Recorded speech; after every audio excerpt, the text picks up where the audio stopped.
Bismillahirrahmanirrahim. Assalamualaikum warahmatullahi wabarakatuh.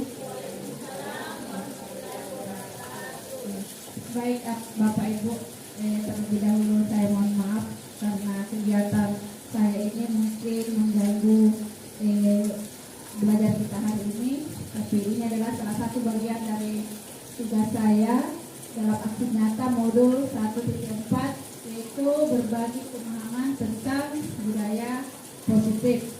Jadi materi ini akan dibawakan oleh saya sendiri, Endang Wahyuni SPD, sebagai calon guru penggerak angkatan 7.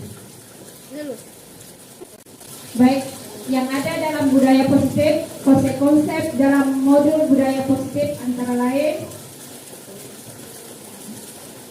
yang pertama adalah disiplin positif dan nilai-nilai kebajikan universal. Yang kedua,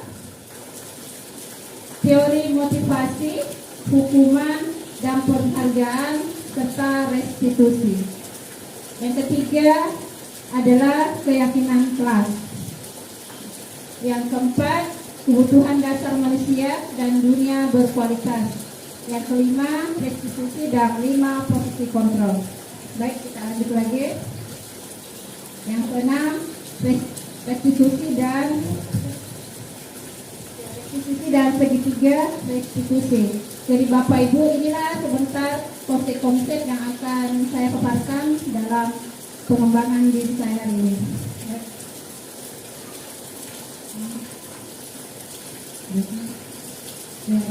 Oke. Yang kita perlu ketahui di sini, apakah itu budaya positif, ya? Jadi Bapak Ibu, budaya positif merupakan perwujudan dari nilai-nilai keyakinan, kebajikan universal, dan kebiasaan-kebiasaan baik di sekolah yang berpihak kepada murid agar murid dapat berkembang menjadi pribadi yang memiliki karakter pelajar Pancasila pada murid. Dan budaya positif ini diawali dengan perubahan paradigma tentang teori kontrol. Ya, jadi Bapak Ibu, di sekolah kita, karena kita masih dalam kurikulum K13, tapi tidak mengapa kita pelajari ini, karena kedepannya juga kita akan beralih ke kurikulum merdeka. Baik.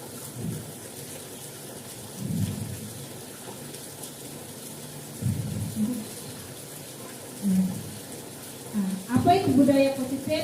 Jadi budaya positif itu muncul dari pembiasaan kegiatan positif yang dilakukan di sekolah atau kelas dengan lingkungan yang positif. Contohnya Bu, seluruh siswa terbiasa untuk membuang sampah pada tempat sampah tanpa harus ditegur atau diingatkan oleh guru. Yang selanjutnya, contoh selanjutnya adalah kelas selalu bersih dan nyaman. Kemudian guru dan siswa saling menghargai. Jadi ini adalah contoh-contoh dari pembiasaan kegiatan positif yang muncul di sekolah apabila budaya positif ini sudah berkembang di sekolah kita.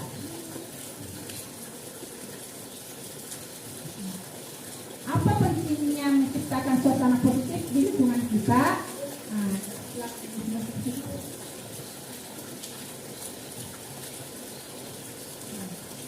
Pentingnya lingkungan positif ini terkait dari karena hal ini sangat diperlukan agar pembelajaran yang terjadi adalah pembelajaran yang berpihak pada murid sebagaimana tertuang dalam standar proses pada Standar Nasional Pendidikan Pasal 12. Pentingnya yang kedua adalah menciptakan lingkungan positif agar terbentuk suatu budaya positif adalah suatu proses perjalanan pendidikan yang harus kita jalani. Karena ini merupakan tanggung jawab kita sebagai seorang pendidik, sebagai seorang pemimpin pembelajaran. Suatu lingkungan yang aman dan nyaman akan memberikan murid kesempatan dan kebebasan untuk berproses, belajar, membuat kesalahan, belajar lagi, sehingga mampu menerima dan menyerap suatu pembelajaran.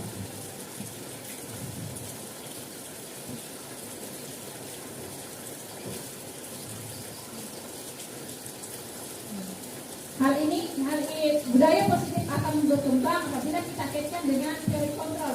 Pada teori kontrol ada namanya stimulus respons, kemudian ada namanya teori kontrol. Pada stimulus kita, pada anggapan kita, biasanya itu kita beranggapan bahwa kebutuhan kita sama. Padahal dalam teori kontrol kebutuhan kita itu berbeda-beda. Ya, ini bisa kita lihat pada stimulus respon. Yang kedua, semua orang melihat hal yang sama. Sedangkan pada teori kontrol setiap orang memiliki gambaran yang berbeda. Ini bisa kita lihat sampai di bawah bagaimana perbedaan antara stimulus respon dan teori kontrol. Ya, di sini Stephen Covey mengatakan bahwa bila kita ingin membuat kemajuan perlahan, sedikit-sedikit ubahlah sikap atau perilaku Anda. Namun bila kita ingin memperbaiki cara-cara utama kita, maka kita perlu mengubah kerangka acuan kita. Ubahlah bagaimana Anda melihat dunia, bagaimana Anda berpikir tentang manusia. Ubahlah paradigma Anda, skema pemahaman dan penjelasan aspek-aspek tertentu tentang realitas.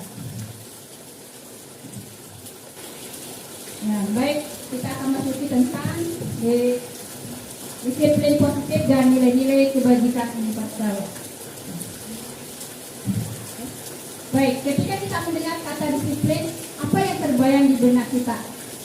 Mungkin terbayang di benak kita adalah aturan-aturan yang mengikat kita, aturan-aturan yang mengikat kita sebagai bapak ibu guru, aturan yang mengikat anak-anak didik kita.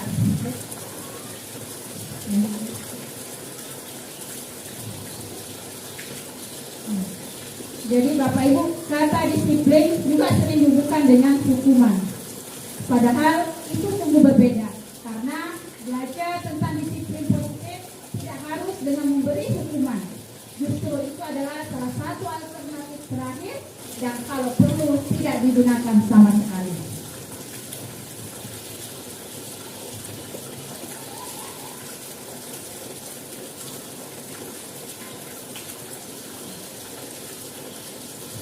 Disiplin.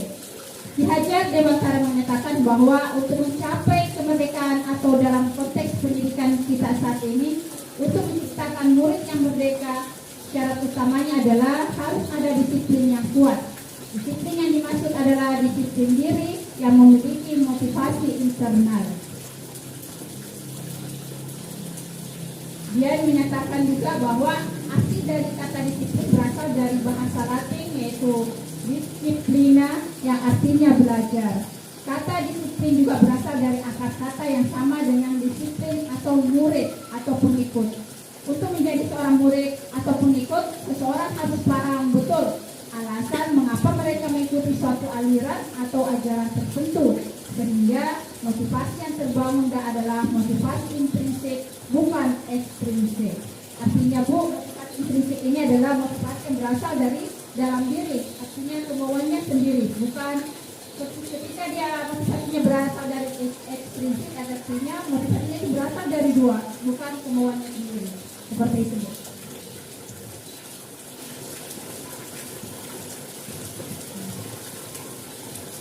Oke, pembahasan yang kedua adalah nilai-nilai kebajikan universal.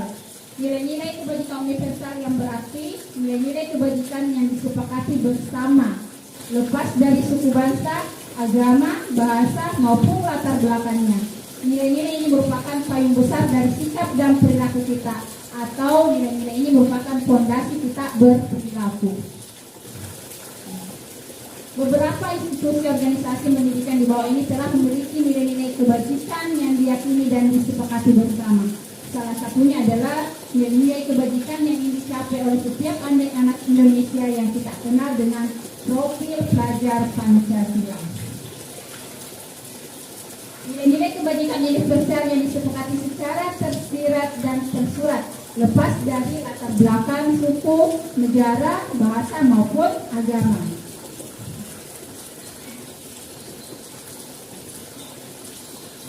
Dalam profil pelajar Pancasila, nilai kebajikan yang pertama adalah beriman, bertakwa kepada Tuhan Yang Maha Esa, dan berakhlak mulia. Yang kedua adalah mandiri. Yang ketiga bernalar kritis. Keempat berkebinekaan global. Kelima bergotong royong. Terakhir kreatif.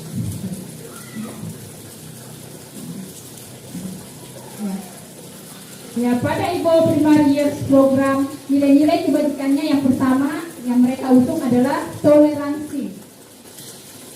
Kedua, rasa hormat. Yang ketiga, integritas. Yang keempat adalah mandiri. Yang kelima adalah menghargai. Yang keenam, antusias. Jadi itu yang terakhir. Oke. Selanjutnya adalah empati, keingintahuan, kreativitas, kerjasama, percaya diri, dan komitmen. Ini adalah nilai-nilai kebajikan pada PIP. Ya. Sedangkan pada 9 pilar karakter Indonesia Heritage Foundation, nilai-nilai kebajikan yang ditampilkan mereka adalah yang pertama adalah cinta Tuhan dan segenap ciptaannya. Yang kedua, kemandirian dan tanggung jawab. Yang ketiga, kejujuran, amanah dan diplomatis. Yang keempat adalah hormat dan santun.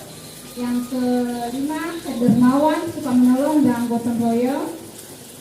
Yang keenam, percaya diri, kreatif dan pekerja keras. Yang ketujuh, kepemimpinan dan keadilan. Yang kedelapan, baik dan rendah hati. 9, toleransi dan kedamaian dan kesatuan. Baik Ibu, kita masuk lagi di pokok bahasan yang ketiga adalah teori motivasi, hukuman, penghargaan dan restitusi. Yang pertama adalah teori motivasi. Ya, Diane Golson dalam bukunya itu Bu menyatakan ada 3 motivasinya perilakunya yang manusia. Yang pertama, ya, kenapa ada motivasi? Yang pertama adalah untuk menghindari ketidaknyamanan atau hukuman. Jadi biasanya Bu anak-anak itu tidak bertingkah dengan baik. Yang pertama, alasan pertamanya itu menurut Diane Golson adalah karena mereka itu menghindari ketidaknyamanan atau hukuman. Yang kedua, untuk mendapatkan imbalan atau penghargaan dari orang lain. Nah, yang ketiga, untuk menjadi orang yang mereka inginkan dan menghargai diri sendiri dengan nilai-nilai yang mereka percaya. Jadi, Bapak Ibu, dalam pembelajaran kita sehari-hari diharapkan nanti bahwa anak-anak melakukan kegiatan-kegiatan yang baik itu diharapkan mereka itu berdasarkan motivasi yang ketiga ini. Ya, jadi karena mereka ini menjadi mereka yang inginkan. Artinya mereka menghargai diri sendiri dan nilai-nilai yang mereka percaya.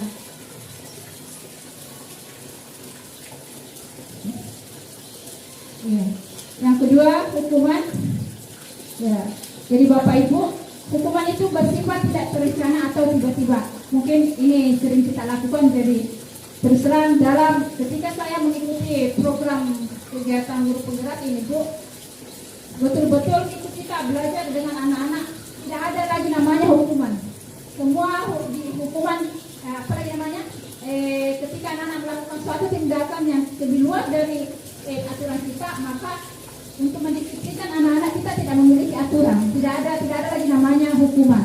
Tapi yang kita berikan adalah bagaimana anak-anak mencari jalan keluar dari aturan-aturan yang dia langgar itu, mencari jalan lain supaya anak-anak bisa kembali lagi ke tempatnya, anak-anak kembali lagi ke posisinya tanpa harus merasa dia minder. Karena selama ini mungkin yang kita lakukan adalah ketika anak-anak melakukan kesalahan, kita menghukum mereka seperti itu. Oke. Nah, jadi efek dari hukuman ini yang seperti itu ya Bu ya. Jadi hukuman itu bersifat tidak terencana atau tiba-tiba. Kemudian hukuman merupakan identitas yang gagal. Hukuman bersifat satu arah dari pihak guru yang memberikan dan murid yang menerima. Suatu hukuman tanpa melalui suatu kesepakatan atau pengarahan dari pihak guru, baik sebelum atau sesudahnya, hukuman yang diberikan bisa berupa fisik maupun psikis. Murid atau anak disakiti oleh suatu perbuatan atau kata-kata.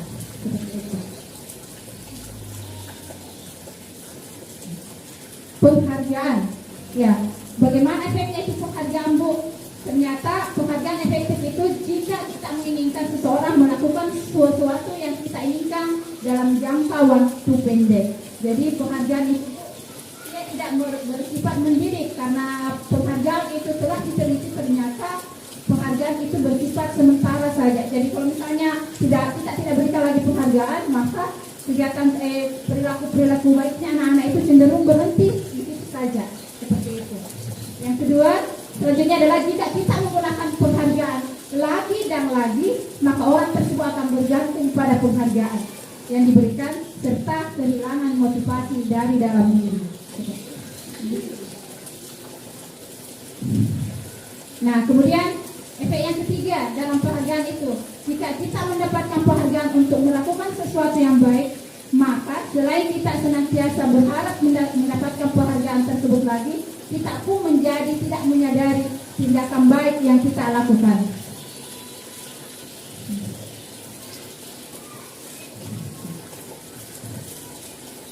Baik, pokok bahasa yang keempat adalah restitusi. Jadi untuk menghilangkan secara perlahan-perlahan antara hukuman dengan penghargaan Bu, maka jalan terakhir yang kita akan lakukan itu adalah restitusi. restitusi. Apakah itu restitusi? Jadi restitusi adalah proses menciptakan kondisi bagi murid untuk memperbaiki kesalahan mereka, sehingga mereka bisa kembali kepada kelompok mereka dengan karakter yang lebih kuat. Restitusi juga merupakan proses kolaboratif yang mengajarkan murid untuk mencari solusi untuk masalah mereka dan membantu murid berpikir tentang orang seperti apa yang mereka inginkan dan bagaimana mereka harus memperlakukan orang lain. Pokok bahasa yang keempat adalah keyakinan kelas. Jadi Bapak Ibu, dalam profil pelajar Pancasila dalam kurikulum merdeka nantinya Bu, tidak ada lagi yang namanya aturan kelas, tata tertib kelas. Kita ganti dengan namanya keyakinan kelas. Jadi keyakinan kelas nanti itu Bu, kita akan masuk sebentar.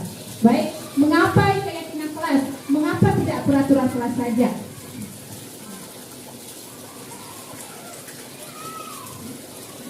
Jadi keyakinan kelas itu, dengan keyakinan kelas seseorang akan lebih tergerak dan bersemangat untuk menjalankan keyakinannya daripada hanya sekedar mengikuti serangkaian peraturan tertulis tanpa makna. Murid-murid pun demikian, mereka perlu mendengarkan dan memahami arti sesungguhnya tentang peraturan-peraturan yang diberikan. Apa nilai-nilai kebajikan di balik peraturan tersebut, apa tujuan utamanya, dan menjadi tidak tertarik atau takut sehingga hanya sekedar mengikuti serangkaian peraturan-peraturan yang mengatur mereka tanpa memahami tujuan mulianya. Contohnya, kalimat negatif misalnya, jangan berlari di kelas atau koridor. Seharusnya kalimat positifnya itu berjalanlah di kelas atau koridor. Seperti itu. Seperti halnya bilang jangan membuang sampah pada tempatnya. Kalimat positifnya kita bisa ganti menjadi buanglah sampah pada tempatnya. Jadi kata jangan, tidak boleh itu kita hilangkan. Jadi mungkin di kata tertib kelas ada yang seperti itu. Jadi kita bisa ganti nanti.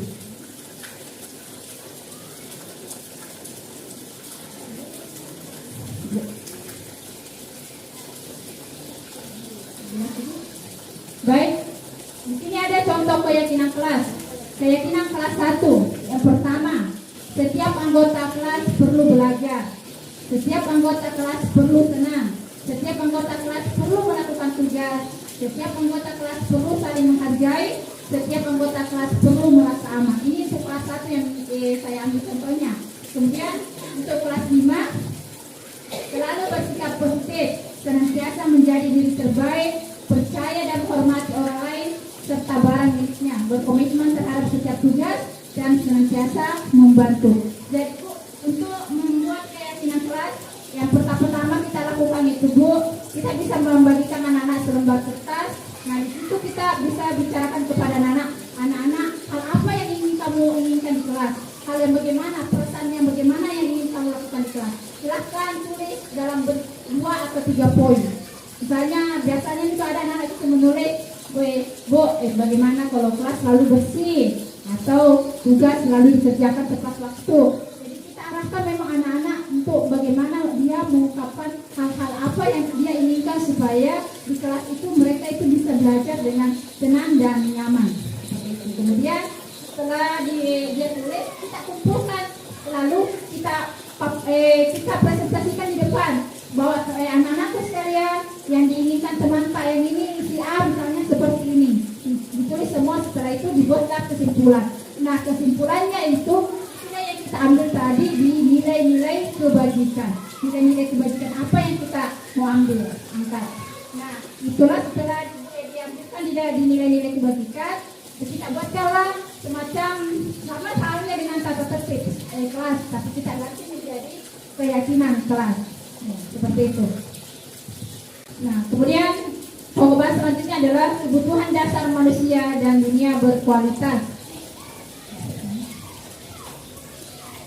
Jadi Bapak Ibu ada 5 kebutuhan dasar manusia, ini berkaitan dengan anak didik kita. Yang pertama adalah kebutuhan dasar akan penguasaan. Yang pertama tentang penguasaannya, Bapak Ibu, bahwa anak-anak itu memiliki kebutuhan dasar akan penguasaan yang tinggi. Biasanya selalu ingin menjadi pemimpin. Dari anak-anak kita itu biasanya selalu ingin menjadi pemimpin. Kemudian mereka juga suka mengamati, mencoba hal-hal baru dan merasa kecewa bila mereka melakukan kesalahan. Mereka juga biasanya rapi dan sistematik dan selalu ingin mencapai yang terbaik. Jadi ini berhubungan dengan kebutuhan dasar manusia akan penguasaan. Jadi jangan heran kita jangan heran ketika anak-anak itu ada yang sok berkuasa di kelas, pasti ada 1, 2, 3 orang yang seperti itu. Ya, ketika mereka tidak didengar, mereka akan menyakiti teman-temannya. Seperti itu. Biasa ada yang seolah-olah menjadi seorang pemimpin di kelasnya. Ya. Kemudian kebutuhan dasar akan kesenangan. Jadi anak-anak dengan kebutuhan dasar kesenangan yang tinggi biasanya ingin menikmati apa yang dia lakukan. Ya, mereka juga bisa berkonsentrasi tinggi saat mengerjakan hal yang disenangi.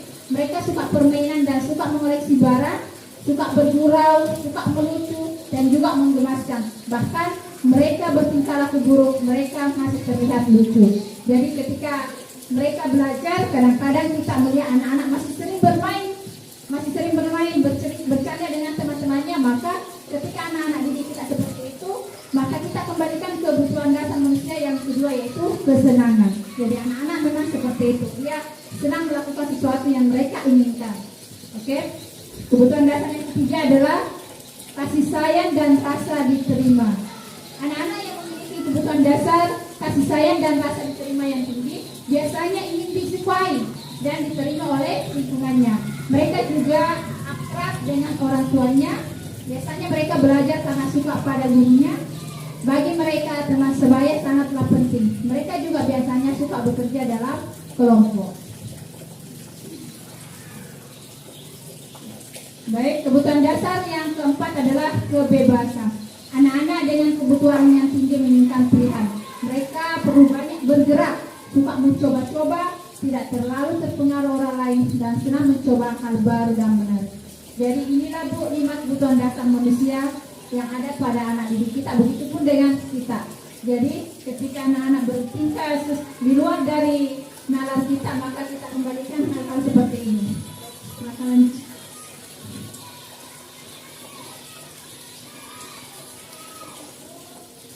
Dunia berkualitas. Jadi apakah itu dunia berkualitas? Dunia berkualitas adalah tempat khusus dalam pikiran kita. Tempat Anda menyimpan gambaran representasi dari semua yang kita inginkan, berisi orang-orang, hal-hal atau apa saja yang terbaik dalam hidup kita dan membuat kita merasa bahagia dan terpenuhi kebutuhan dasar kita.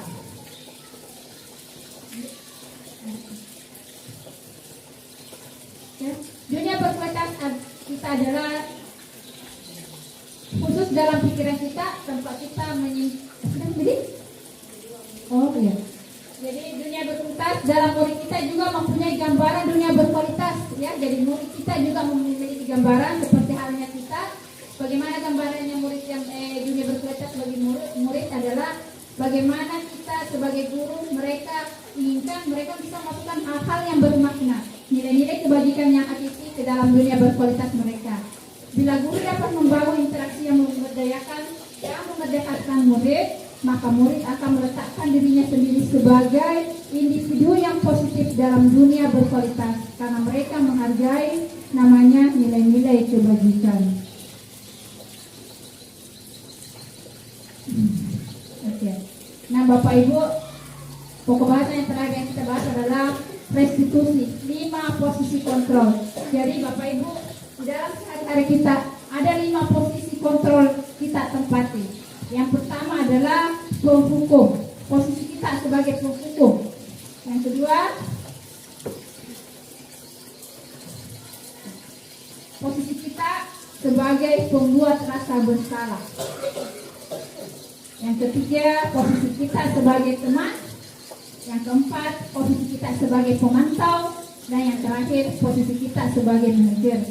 Jadi inilah 5 posisi kontrol kita sebagai guru. Dan kita harapkan, Bu, yang penghukum, pembuat rasa bersalah ini tidak ada lagi di dalam kamus kita. Yang kita akan kembangkan adalah bagaimana kita bisa menjadi posisi yang kelima, yaitu sebagai manajer dalam sehari-hari kita nanti. Baik, kita lanjut lagi.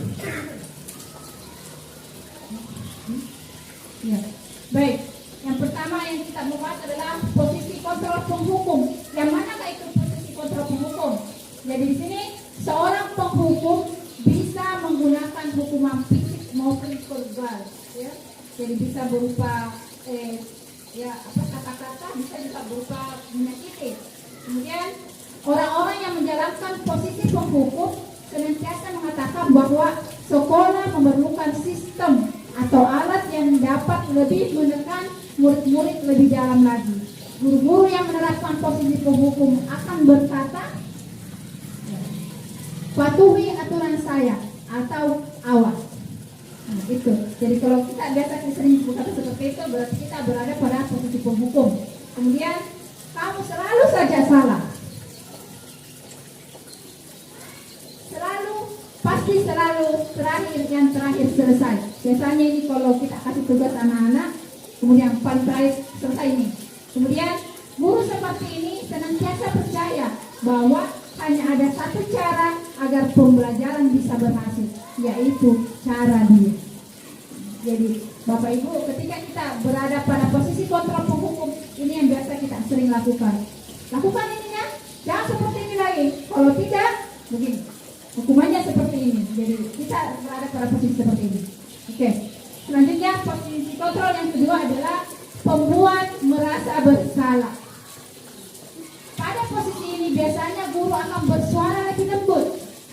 Pembuat merasa bersalah akan menggunakan keheningan yang membuat orang lain merasa tidak nyaman, bersalah atau rendah diri. Kata-kata yang keluar dengan lembut akan seperti, Ibu sangat kecewa sekali dengan kamu. Selanjutnya, berapa kali Bapak harus memberitahu kamu ya? Gimana coba kalau orang tua kamu tahu bahwa kamu berbuat begini? Di posisi ini, murid akan memiliki penilaian diri yang buruk tentang diri mereka.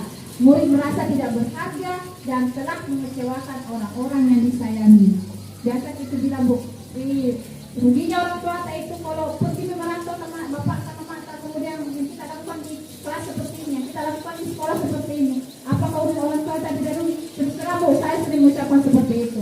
Dan ternyata kata-kata ini akan membuat anak-anak semakin bersalah lagi dan tidak menimbulkan perasaan mereka akan semakin kecewa. Lanjut. Ya. Posisi kontrol yang keempat adalah teman. Jadi Bapak Ibu guru yang memiliki posisi kontrol sebagai teman, pada posisi ini tidak akan menyakiti murid, namun akan tetap berupaya mengontrol murid melalui persuasi. Posisi teman pada guru bisa negatif ataupun positif. Positif di sini berupa hubungan baik yang terjadi antara guru dan murid. Kemudian posisi guru di posisi teman menggunakan hubungan baik dan humor untuk mempengaruhi seseorang. Mereka akan berkata, Ayo bantulah demi Bapak ya. Ayo, ingat tidak ada ingat tidak bantuan Bapak selama ini. Ya sudah, kali ini tidak apa-apa. Nanti Ibu bantu bereskan. Hal negatif dari posisi teman adalah bila suatu saat guru tersebut tidak membantu, maka murid akan kecewa dan berkata, saya pikir Bapak atau Ibu teman saya. Murid merasa dikecewakan dan tidak mau lagi berusaha. Hal lain yang mungkin timbul adalah murid hanya bertindak untuk guru tertentu dan tidak untuk guru lainnya. Murid akan tergantung pada guru tersebut. Baik, posisi kontrol yang terakhir adalah posisi kontrol pemantau. Yang kelima ya, yang kelima. Ya, yang mana itu yang pemantau? Bapak Ibu guru, posisi pemantau adalah berarti mengawasi. Pada saat kita mengawasi, kita bertanggung jawab atas perilaku orang-orang yang kita awasi. Posisi pemantau berdasarkan pada peraturan-peraturan dan konsekuensi. Dengan menggunakan sanksi konsekuensi, kita dapat memisahkan hubungan pribadi kita dengan murid. Sebagai seseorang yang menjalankan posisi pemantau, pertanyaan yang juga diajukan seorang pemantau antara lain. Peraturannya apa? Apa yang telah kamu lakukan? Sanksi atau konsekuensinya apa? Nah, pada seorang pemantau sangat mengandalkan perhitungan, catatan, data yang dapat digunakan sebagai bukti atas perilaku seseorang. Posisi ini akan menggunakan stiker, tulis catatan, daftar cek. Posisi pemantau sendiri berawal dari teori stimulus respon yang menunjukkan tanggung jawab guru dalam mengontrol murid.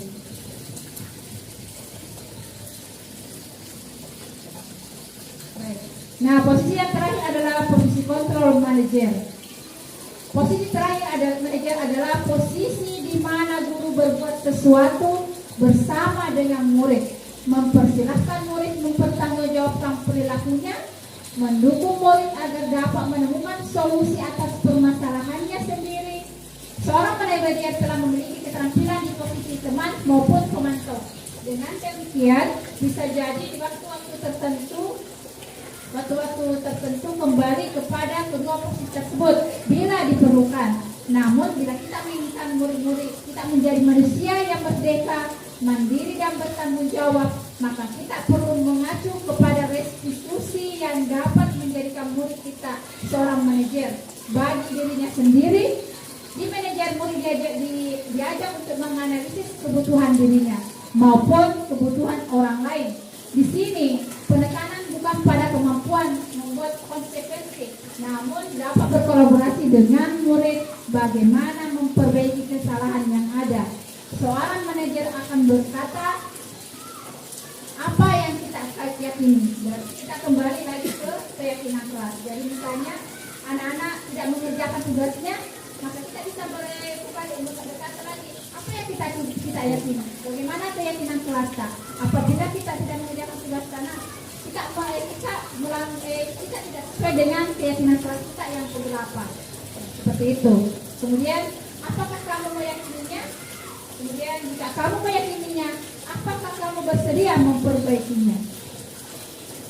Kemudian, jika kamu memperbaiki hal ini menunjukkan apa tentang dirimu? Jadi itulah kata-kata yang kita bisa gunakan ketika posisi kita sebagai manajer. Kemudian yang terakhir adalah apa rencana kamu untuk memperbaiki hal ini? Oke.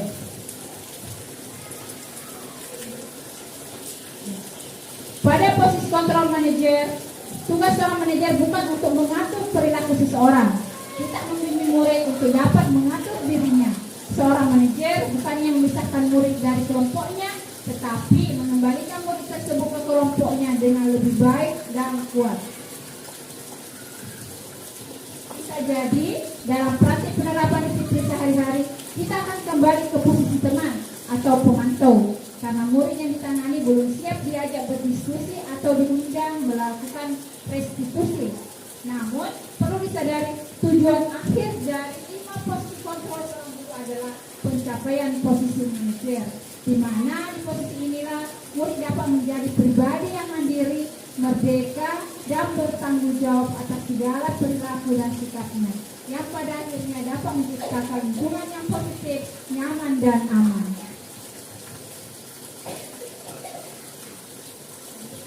Baik, dalam melakukan restitusi, kita akan melakukan namanya segitiga restitusi. Apa itu segitiga restitusi? Nah, dalam segitiga restitusi, ketika anak-anak melakukan suatu kesalahan, yang pertama kita lakukan adalah menstabilkan identitas. Ya, apa yang dilakukan pada menstabilkan identitas? Yang pertama adalah kita bisa melihat bahwa setiap orang pasti pernah melakukan kesalahan. Ya, kedua, kamu bukan satu-satunya yang pernah melakukan ini. Jadi bisa kita sampaikan seperti itu kepada anak-anak ketika anak-anak melakukan kesalahan. Kita yang pertama kita lakukan adalah menstabilkan identitas. Kita tanya dulu alasan apa mereka melakukan seperti itu, apa yang menyebabkannya. Yang kedua yang bisa kita lakukan adalah menanyakan keyakinan. Setelah kita tanya apa alasannya mereka melakukan itu, kita tanyakan lagi keyakinannya. Keyakinan kelas apa yang telah kita sepakati. Misalnya kalau dia mengganggu temannya, biasanya ada di situ keyakinan kelas saling menghargai. Berarti dia melanggar keyakinan kelas saling menghargai. Yang kedua, kamu ingin menjadi orang seperti apa. Nah, oke. Yang ketiga, tindakan yang kita lakukan ketiga adalah validasi tindakan yang salah.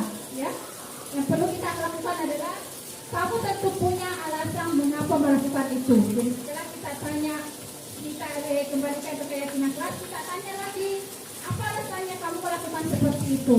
Kemudian, adakah cara yang lebih efektif untuk mendapatkan apa yang kamu butuhkan? Seperti itu dalam segitiga restitusi.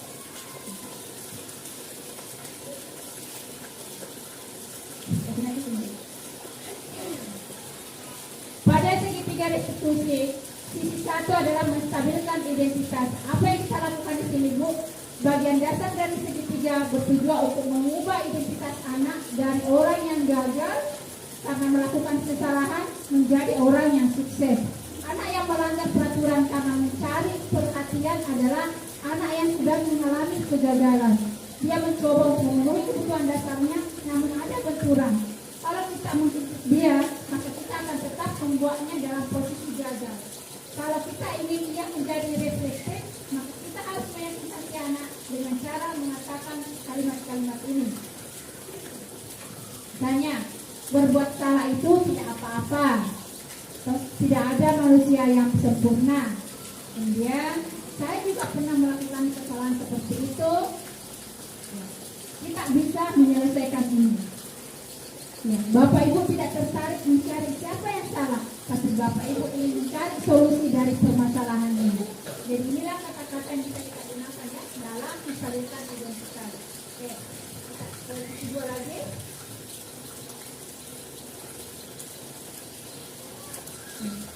Sisi kedua adalah validasi tindakan yang salah. Setiap tindakan kita dilakukan dengan satu tujuan, yaitu memenuhi kebutuhan dasar. Kalau kita memenuhi kebutuhan dasar, apa yang mendasari sebuah tindakan, kita akan bisa menemukan cara-cara paling efektif untuk memenuhi kebutuhan tersebut.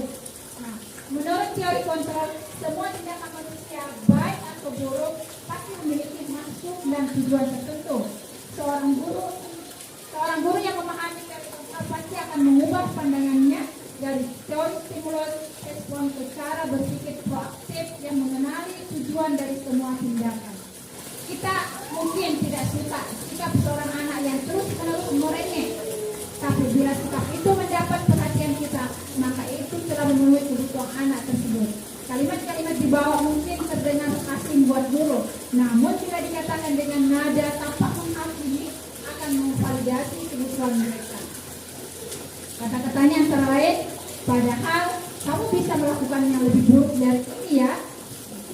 Kamu pasti punya alasan mengapa melakukan hal itu. Kamu patut bangga pada dirimu sendiri, karena kamu telah melindungi sesuatu yang penting buatmu. Kamu boleh mempertahankan sikap itu, tapi kamu harus menambahkan sikap yang baru. Nah, dalam sisi ketiga, yang terakhir ya, menanyakan keyakinan. Nah, teori kontrol menyatakan bahwa kita pada dasarnya termotivasi secara internal. Ketika identitas sukses telah tercapai dan tingkah laku yang salah telah divalidasi, maka anak akan siap untuk dihubungkan dengan nilai-nilai yang dia percaya dan berpindah menjadi orang yang dia inginkan.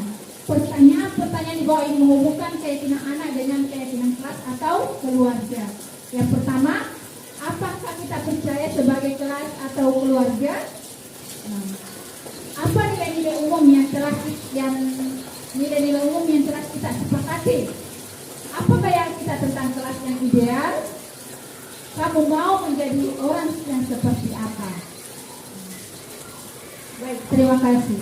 Jadi demikianlah Bapak Ibu mata pengembangan diri dari saya tentang budaya positif. Jadi saya sangat berharap sekali bahwa apa yang saya paparkan tadi bisa menjadi tolak ukur, bisa menjadi salah satu langkah-langkah kita untuk membuat anak-anak, bagaimana anak-anak pembelajarannya anak-anak yang kita lakukan sehari itu bisa berpihak kepada murid.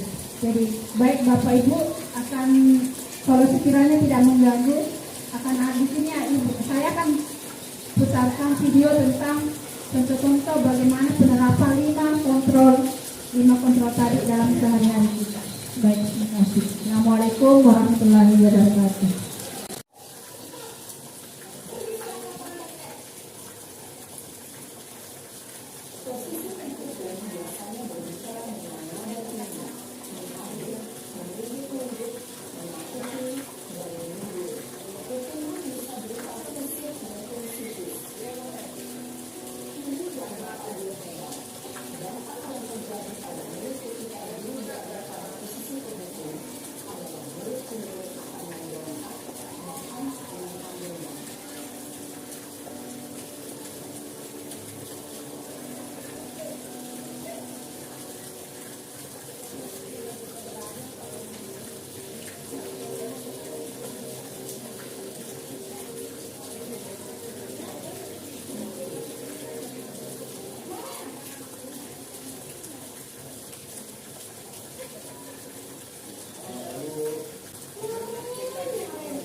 Posisi penonton menandakan penghitungan atau data untuk mengambil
Ada Bu, kakak saya, Kak Emma.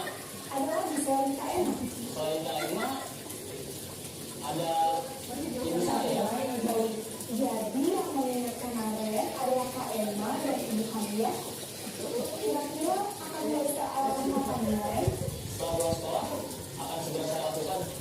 Baik, jadi kemarin akan saya awali untuk bangun besok pagi dan akan diingatkan oleh kakak dan ibunda Nara ya.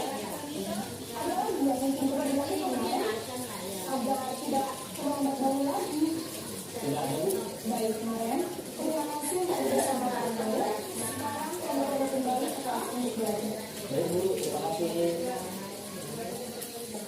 Posisi manajer adalah posisi kontrol yang disarankan untuk membimbing murid yang memiliki sikap disiplin yang positif, yaitu murid yang mandiri, bertanggung jawab, dan dapat memecahkan masalah.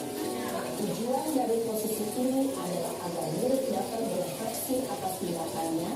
Guru akan dengan tulus memberikan pertanyaan-pertanyaan bermakna, sehingga membuat murid dapat belajar dari kesalahannya dan mencari sebuah solusi untuk menyelesaikannya.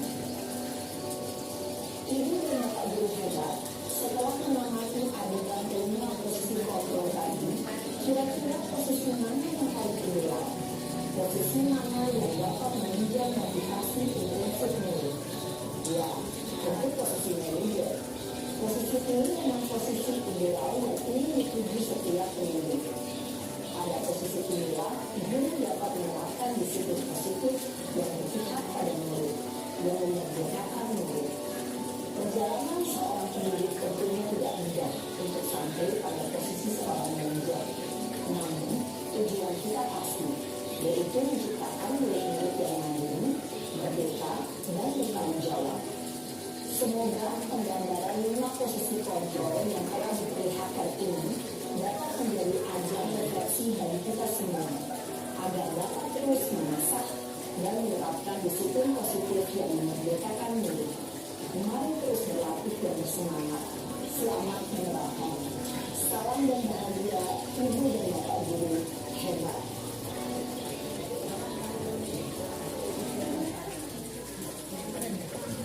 Bu, itulah tadi video tentang bagaimana posisi kontrol sebagai kita sebagai pendidik. Jadi Bapak Ibu, yang ingin saya ingin minta nanti adalah bagaimana tentang aturan-aturan kelas di kelas Bu supaya diganti dengan keyakinan kelas. Jadi tugas saya ingin meminta nanti proses mengubah peraturan kelas tak Bu menjadi sebuah keyakinan kelas. Saya mau videonya biar saya tidak full bagaimana anak-anak menuliskan kayak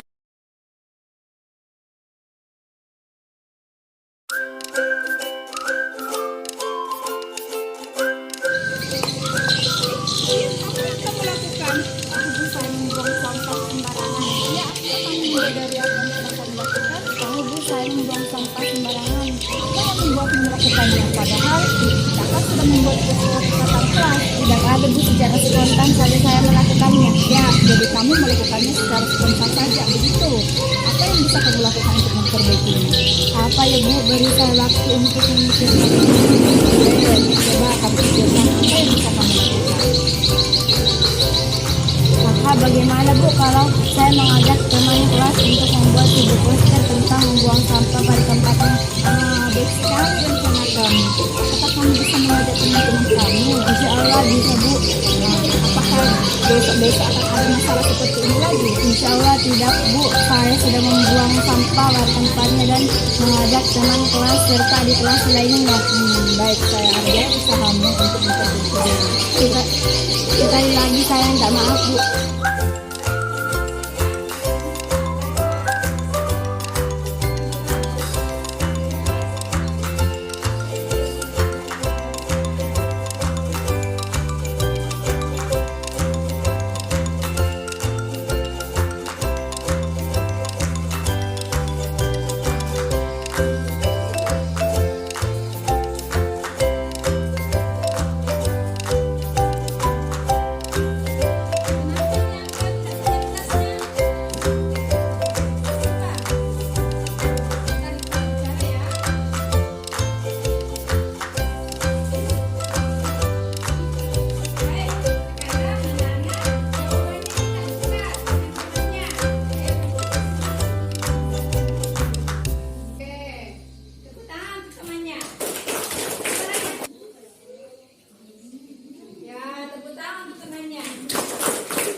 Jadi tugasnya bisa kamu kerjakan. Terus kenapa PR-nya tidak dikerja? Maaf, saya lupa Bu Guru. Kemarin saya nonton Piala Dunia hingga larut malam. Jadinya saya lupa kalau ada PR. Begitu ya, nonton bolanya pasti seru. Seru sekali Bu Guru. Saya nontonnya rame-rame dengan teman-teman. Cita-cita saya ingin menjadi pemain bola legendaris. Masya Allah, cita-cita kamu hebat sekali Anda. Ibu tahu bahwa mengejar cita-cita itu penting. Tapi apakah kamu sudah menyadari bahwa yang kamu lakukan itu sudah sesuai dengan kesepakatan kelas? Tidak Bu, saya tahu bahwa menjadi pesepak bola itu perlu ilmu yang dipelajari di sekolah. Kalau begitu, apakah kamu bersedia untuk memperbaiki kesalahan kamu tadi? Saya berjanji Bu untuk tidak mengulanginya lagi. Kamu berjanji itu sudah bagus, namun harus dilakukan dengan bersungguh-sungguh. Sekarang, apa yang bisa kamu lakukan untuk mengganti kesalahan kamu yang tidak mengerjakan PR tadi? Bagaimana Bu kalau saya membimbing teman saya belajar bahasa daerah Bugis karena tadi sepertinya Musyawan belum lancar membaca Lontara Bugis. Kapan kamu akan melaksanakannya?